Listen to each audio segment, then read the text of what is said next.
嗨，大家好，我是坦平叔。今天是2025年9月29号。这一期我们继续聊聊俄罗斯入侵乌克兰，看一看乌克兰战场上又有什么变化。今天是俄罗斯侵略乌克兰的第1314天，也是乌军进入库尔斯克的第420天。前线共发生186次战斗，其中62次在波克罗夫斯克前线。苏梅州前线昨天乌军在边境的拜亚霍夫村附近摧毁了一套叫泽姆莱德利远程布雷系统，这个还是比较昂贵的一个目标目前苏梅地区乌军正在清除俄军的工事和地雷，为下一步进攻做准备。苏梅方向整体局势相对稳定，由于部分兵力被调往顿巴斯前线，乌军已无法维持先前的进攻节奏，攻势有所减缓的迹象。而在波克罗夫斯克方向，乌克兰第425突击团在新托列茨克南部成功清除俄军部队。与此同时，乌军110旅和海部旅的无人机继续包围清除在包围圈中的俄军。截至目前，乌军已在波克罗夫斯克方向解放了331平方公里的领土，包括16个定居点。同时系统性的切断了俄罗斯阵地的补给线。这个战争持续到现在确实已经就是俄乌双方明显的还是处在一个僵持的态势。就是乌军在红准城附近据说包围了一部分俄军，但是到现在也没有把人家歼灭。那俄军呢早就说已经拿下了波克罗夫斯克，但到现在双方还在这儿继续消耗，所以说只能说明双方在这个地方是势均力敌就谁也动不了谁。那么前线军事对抗与这个外溢的风险同步升级，俄罗斯与北约的地缘博弈持续加剧，这个俄乌双方的和谈陷入实质性的停滞。在这个战斗最激烈的波克罗夫斯克，尤其是那个叫多布罗皮利亚，包括这个乌军总司令希尔斯基在内，多个消息源表示乌军在这里实行了迄今为止最大规模的包围行动，将俄军分割在3个独立的包围圈内，并切断了其后退路线。泽连斯基说这个包围圈里面有1000多名俄军士兵。而乌军在多布罗皮利亚作战中大量使用无人机群，俄军增援部队和补给车队在抵达前线之前就会遭到重创，甚至完全被歼灭。而俄军在撤退时也因为多重火力封锁而陷入困境，被压缩在一条狭窄的走廊里，承受乌军两侧夹击，让人感觉到好像乌军是专门把一小部分俄军放进来，然后再关门打狗，就是黄俄所喜欢说的这个叫包饺子经常动不动就给乌军包了个饺子。包乌军的饺子有没有咱不知道，反正是这一次据说把俄军给包了个饺子。那么乌军在前线用无人机搞了一个叫无人机墙，打造了一片叫杀戮区，也就是一个大概有20里这么宽的一个死亡地带，让俄军在多布罗皮利亚的进攻计划变成了一场灾难。一些俄罗斯军事博主，诸如很有名的叫波多利亚克，就承认形势灾难性十足，部队几乎被包围，支援人员短缺，损失惨重，其后果早已显现这个是俄罗斯的军事博主自媒体他的看法。那普京的这个军事顾问那个罗戈金以及还有其他的一些高层官员都公开发言表态说，俄乌双方在前线已经处于僵持状态，就是谁也动不了谁。在这个波克罗夫斯克前线这个俄军显然士气非常低落。由于这个多布罗皮利亚局势现在是一个陷阱，俄军不仅要向这里投入大量的预备队，还从其他战线抽调部队支援波克罗夫斯克方向行动，但依旧没有足够的力量来维持对波克罗夫斯克近乎全线的进攻，这直接导致俄军在库比扬斯克和苏梅等地的进攻受到影响，包括俄军第810海军陆战队就海部旅在内，一些俄军部队虽然自称英勇作战，但实际上却再次陷入绞肉机内。显然所有人都会被消灭，乌军攻势猛烈，我们甚至连像样的侦察都没有，彻底就完蛋了。那现在看不管是当初乌军疏忽也好，有意也罢，俄军对多布罗皮利亚的进攻已经全被乌军操控，这很有可能就是乌军故意放进来的。乌军不仅包围了俄军，吸引了俄军向这里投入更多的资源和兵力，持续被乌军消灭，还成功的影响到其他战线，在战术上和战略上都起到了积极作用。俄军甚至克里姆林宫只能被动继续向多布罗皮利亚投入更多的兵力和资源。毕竟这么多的俄军被包围歼灭，不管是宣传还是对俄军士气的影响都是毁灭性。在波霍罗夫斯克啊，俄军的伤亡率也达到了惊人的水平，在树林和街道上，每前进1米就有20名俄军士兵被毙，他们迎面撞上乌克兰的无人机防线。俄军的伤亡严重打击了自己的士兵的士气，士兵们在最后的视频中恳求其他人不要参军。与此同时，俄军指挥官们继续向日益严重的绞肉机区派出更多的作战预备队。当然了，这些所谓的作战预备队一进入这个死亡地带，就遭到乌军无人机的疯狂的打击。俄罗斯为此付出的代价令人难以置信。乌克兰军官报告称，在米尔诺赫拉德每前进1米就有20名俄罗斯人丧生。一名俄罗斯士兵发来视频，恳求家人确认这些统计数据，并表示最初有20个人，现在只剩下他一个人了，其余的人都死于他所谓的并非他们自己的战争。他继续发出警告，试图劝阻更多的人别加入俄罗斯军队。乌克兰情报部门证实俄罗斯指挥部正在从其他战线抽调作战预备队，并将精疲力尽的部队直接从前线其他地区调往波克罗夫斯克。然而，由于乌军无人机的监视每一条战壕，精确制导炸弹，摧毁每一个藏身之处，俄军损失只会加速。波克罗夫斯克和米尔诺赫拉德的保卫战已成为现代联合兵种最有效率的展示。无人机布满天空，战机发射精确制导炸弹，摧毁俄军部队的集结地。乌军地面部队有条不紊地清理敌人的残骸，而俄罗斯梦想着将米尔诺赫拉德变成无人机发射台，结果却把他们变成了自己的坟墓，因为每前进一步都会送死一个排的生命，这种前进速度根本无法维持。我们再看看双方的互相轰炸9月27日20点30分起，俄军对乌克兰领土发动了混合打击，使用了攻击型无人机、空机和海基导弹。此次打击中，乌克兰空军雷达部队发现并跟踪了643个空中攻击目标，593架来自库尔斯克、布良斯克、米勒罗沃、奥列尔、沙塔沃洛、查乌达方向的沙赫德及其他类型无人机，2架来自库尔斯克州的包裹型火箭无人机，2枚来自利佩茨克州空域的匕首空射弹道导弹，这个是超音速的，38枚来自萨拉托夫州的 X101巡航导弹，8枚来自黑海水域的口径巡航导弹。乌克兰空军摧毁了611个目标。俄罗斯对乌克兰的此轮打击超过了12个小时，这也是自2022年乌克兰危机以来，俄罗斯对基辅及周边地区最大规模的打击行动之一。泽连斯基说俄对乌克兰的大规模袭击持续了12个多小时，野蛮的袭击，蓄意针对普通城市的袭击，近500架攻击无人机和40多枚导弹，包括匕首导弹。今天早上，俄和伊朗的沙赫德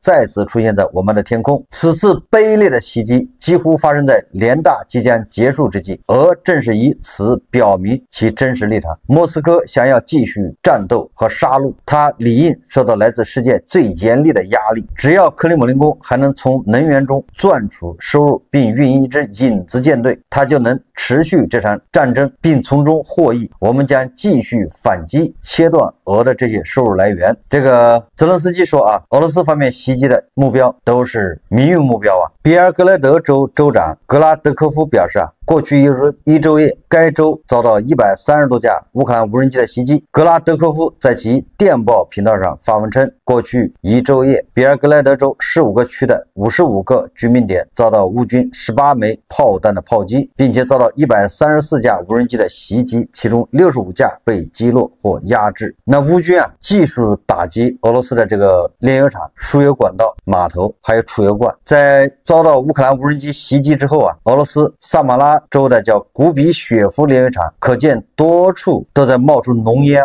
画面显示该炼油厂遭袭后，其广阔产区内至少可见4处明显的撞击点。视频记录了烧焦的设施，受损区域仍在升起浓浓的烟雾，一时半会恐怕没办法复产了。那么在乌克兰的不断袭击之下，俄罗斯25%的炼油能力已被摧毁。这个还是俄罗斯媒体的报道每天有有2.7万吨的过剩的原油无处可放的炼油厂啊，它炼油能力被打掉了，那加上码头又遭到袭击，再加上制裁，所以据说每天有2.7万吨的这个石油从底下抽出来之后没地方放。被占领的克里米亚有50%的加油站停业，俄罗斯南部联邦区14%的加油站关闭。可见乌军的这个打击俄罗斯的钱袋子正在起作用，效果逐步显现。我们再看一个突发新闻说俄罗斯一艘基洛级潜艇叫新罗西斯克号在地中海发生事故，由于燃油系统损坏，燃油现在直接泄露到货舱中，而其他问题也随之出现。这个一般的潜艇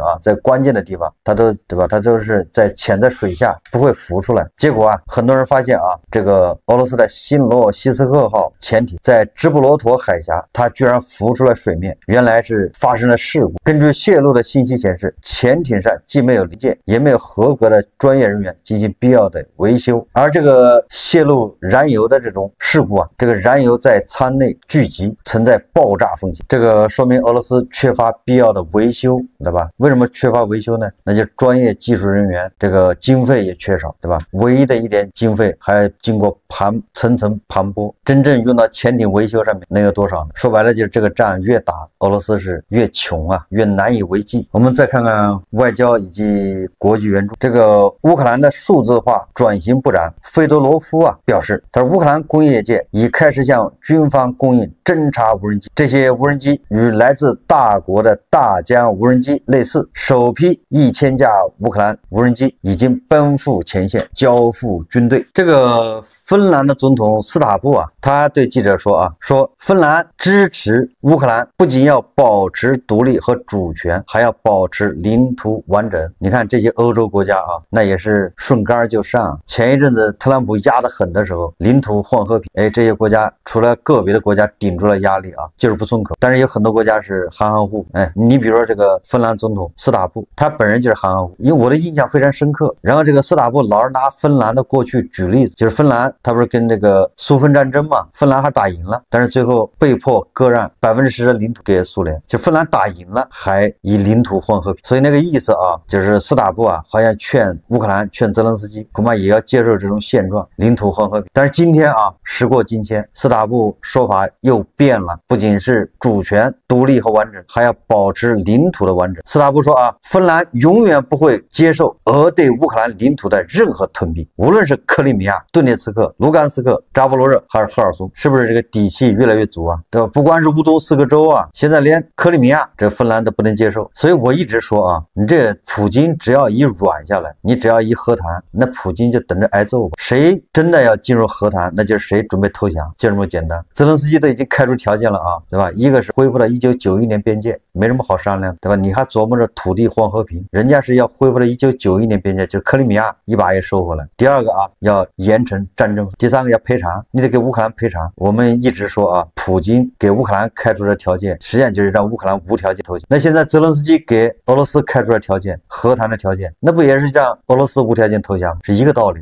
对吧？所以就看这个仗谁占上风，谁有底气。这个自从特朗普这个态度一变，所以这个局势似乎也发生了某些对乌克兰非常有利的变化，对吧？至少这个盟友的底气足了，对吧？腰杆硬了。9月28号，根据美国媒体报道他说特朗普已经就乌克兰武器问题与泽连斯基达成重大交易，交易总额高达900亿美元。此前泽连斯基多次在公开场合表示，特朗普已经解除乌克兰远程武器的打击限制，以便攻击俄罗斯纵深目标，而此次交易金额高达900亿美元。如果不出意外，应该是战斧巡航导弹，射程超过2000公里，是一种全天候亚音速巡航导弹，不仅射程远，还能低空飞行，隐身能力很强，在发射条件上也不那么挑剔，只要是通用的导弹发射平台都可以进行发射。我在想这个美国人的这个战斧导弹也有很多恐怕马上就要退役了，就要过期了。这个特朗普是无利不起早赶紧把这些要过期的战斧卖给乌克兰，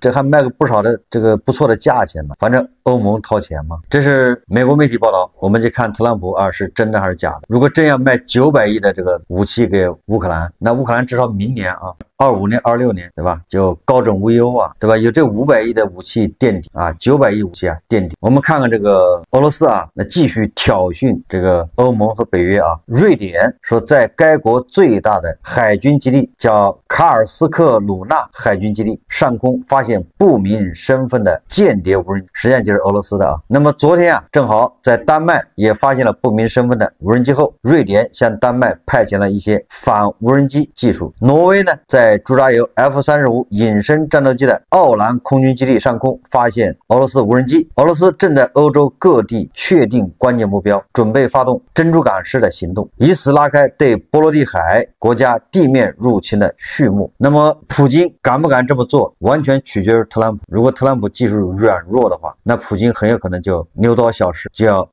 逐步试探啊，得寸进尺。不管这个特朗普什么态度啊，那德国啊已经紧张起来了，说德国宣布正在考虑引入一项法律，就是新法律啊，修改航空安全协议，允许击落关键基础设施附近飞行的可疑无人机。实际上德国就要跟波兰学了啊，改国内的法律。如果他们重要的军事目标附近出现可疑无人机，那就不用请示啊，汇报给北约，直接击落。我看根据这个网上传的消息啊，说世界上最不发达的、最贫穷的国家南苏丹，苏丹分南北嘛，那个北苏丹好像是跟俄罗斯关系还不错的，好像以前瓦格纳在那儿。这个南苏丹啊，说人民勒紧裤腰带捐赠乌克兰人民币，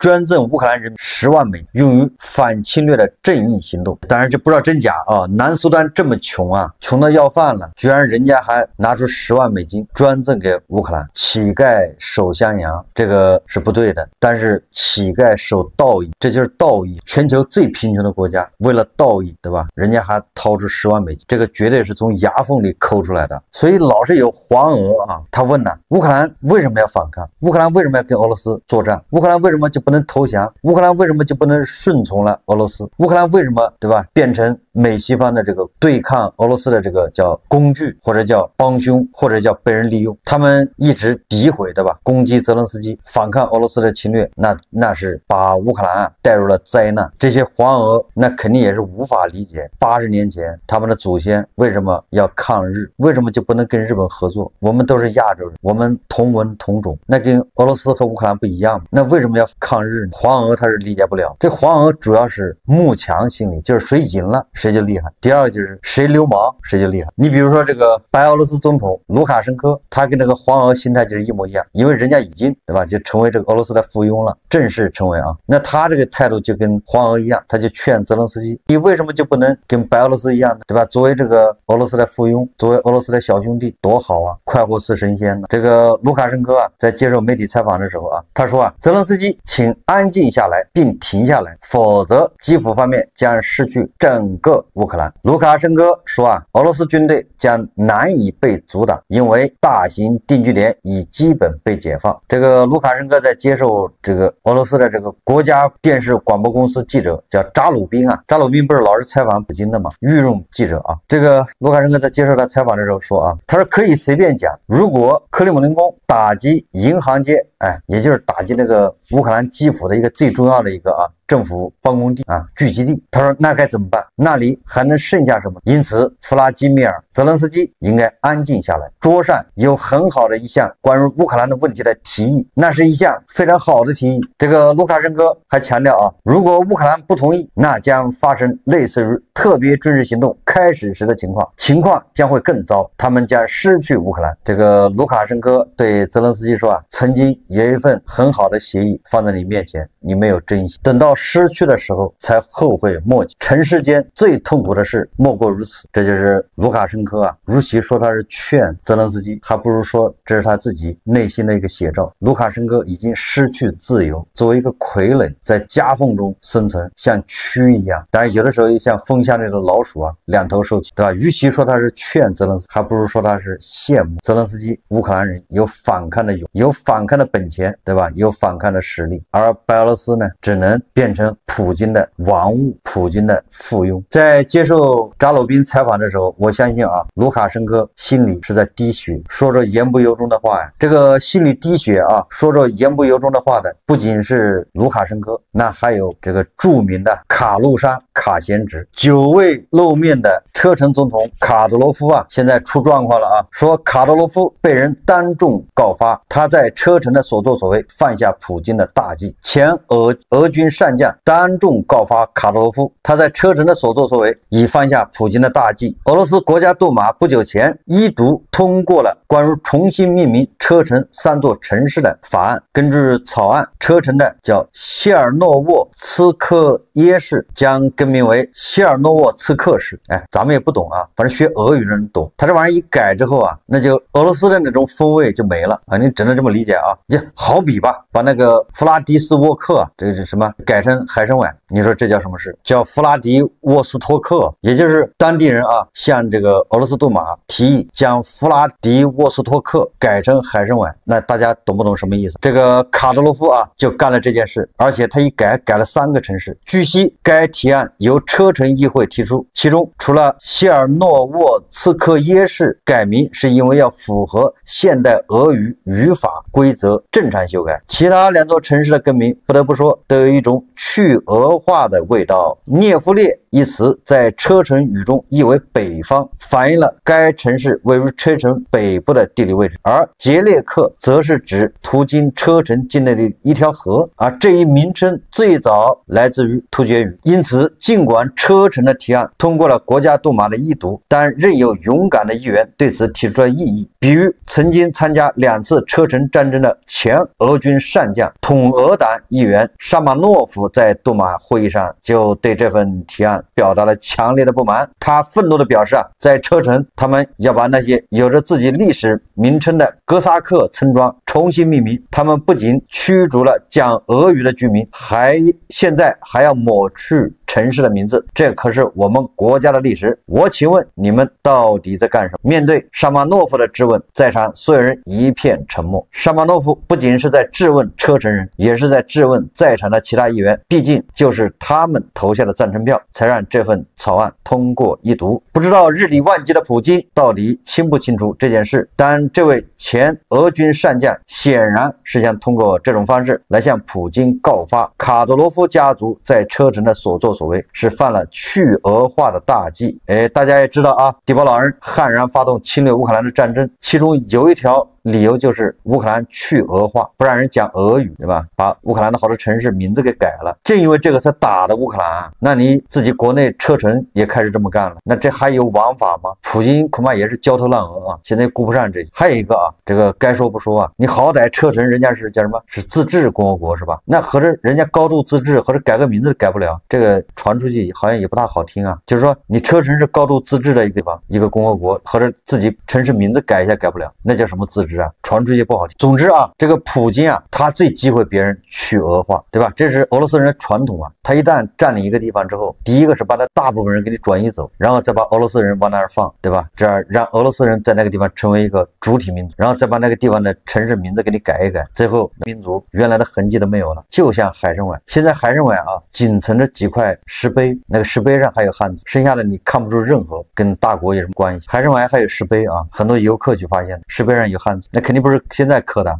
所以车臣要搞去俄化，这个就是卡德罗夫的小动作啊。这个当然是由于历史原因啊，普京啊打赢了第2次车臣战争，在车臣开始推行车臣化战略，也就是为了安抚当地嘛，要不然车臣人老是要闹独立啊。在车臣扶植亲俄的本土政权，允许其高度自治，同时大力支援当地的经济建设，也就是拿钱买和平。待到局势稳定后，俄军再逐步撤出车臣，既想要车臣一直忠于莫斯科，又无法使此地俄罗斯化，最终的结果就是克里姆林宫不得不长期依赖卡德罗夫在当地的家族统治。那这个在车臣啊，科级以上的这个岗位啊，那都是卡德罗夫家族亲属或者是他们亲属的朋友、同事、同学啊，科级以上岗位基本上都是这么安排的。所以这个卡德罗夫自己女儿是什么？文化部部长，儿子反正好几个部长，还有3儿子亚当。这卡德罗夫一直啊向普京京啊推荐要让他接班，对吧？要让他这个普京册封啊，但是普京不愿意，所以卡德罗夫现在啊有想法。卡德罗夫本人健康问题愈加突出，矛盾开始出现，对吧？今年卡德罗夫闹退休啊，想让把自己的3儿子顶上去，但是普京拒绝了。克里姆林宫打算让车臣变天，换一个代理人在车臣统治，就是那个车臣阿赫迈德特种部队那个指挥官叫阿劳蒂诺夫啊，传说啊他是普京最中意的人选。那卡德罗夫不能束手待毙呀，所以他就要在车臣，对吧，搞一些小动作，让车臣越来越远离俄罗斯，也就是让普京啊意识到，离开了卡德罗夫，俄罗斯人在车臣你玩不转，有可能爆发第3次车臣战争，你琢磨琢磨吧。那么现在啊正在焦头烂额的普京，他还能怎么办呢？他不能直接啊跟卡德罗夫对着干，因为他现在要稳定，毕竟啊在乌克兰战场上那还有好几万的这个车臣的抖音部队啊，他们虽然打仗不行，但是捣乱谁知道怎么样呢？知道什么叫成事不足败事有余吗？所以说啊这个普京啊对这么一支部队那还是有点忌惮的啊。实际上啊这个俄罗斯人呢这个警惕也是应该的，因为卡德罗夫啊他叫日拱一卒，对吧？他不急着将军呐，他每天就往上来一点，对吧？今天如果你同意他3个城市改名，下一次在其他城市再改，下一次再对吧把这个古兰经啊地位再提高一下，